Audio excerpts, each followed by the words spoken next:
দেখেন এগুলো হলো গোলাপ ফুল গাছ। এই ফুলকে আমরা ফুলের রাজা বলে চিহ্নিত করি। তো এই যে গোলাপ ফুলের পাতাগুলি দেখেন হলুদ হয়ে গেছে, এর কিন্তু বিভিন্ন রকমের কারণ আছে। প্রথমেই বলি, আমি এই গাছটি নতুনভাবে রিপোর্টিং করেছি, তো একটু কাটাছাঁটাই করতে হয়েছে রুটগুলোতেও। উপরের দিকে খুব একটা বিশেষ কাটাছাঁটাই করিনি।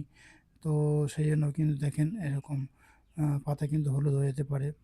এছাড়াও কিন্তু আমি এই গাছের জল মেপে চুপে এখন একটু দিচ্ছি, কারণ আবহাওয়া দপ্তর বলেছে কয়েকদিন একটু বৃষ্টির সম্ভাবনা আছে, সেখানে জলটা বেশি আমি পরিমাণে দিচ্ছি না। মাটির মধ্যে একটা ময়েস্ট ভাব বজায় রাখছি, সেই জন্য কিন্তু জলের চাহিদা হয়তো গাছে হচ্ছে তৈরি। সেই জন্য কিন্তু দেখেন পাতা এরকম হলুদ হয়ে গেছে।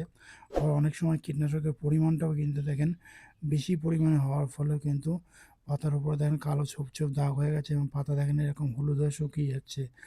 অতিরিক্ত সূর্যালোকের জন্য কিন্তু এই সমস্যাটা হতে পারে।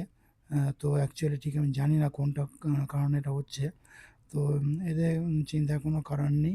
আবার খাবারের পরিমাণটা বেশি হয়ে গেলেও কিন্তু গোলাপ গাছের পাতা কিন্তু এরকম হলুদ হয়ে যেতে পারে। তো আমি যে কটি কারণ বললাম, সে কটি কারণগুলির মধ্যে যে কোনো একটি আপনাদের গোলাপ গাছে হচ্ছে, যার জন্যই কিন্তু গোলাপ গাছের পাতা এরকম হলুদ হয়ে যাচ্ছে, ব্ল্যাক স্পট পড়ে যাচ্ছে। তো দেখেন আপনারা চিন্তার কোনো কারণ নেই।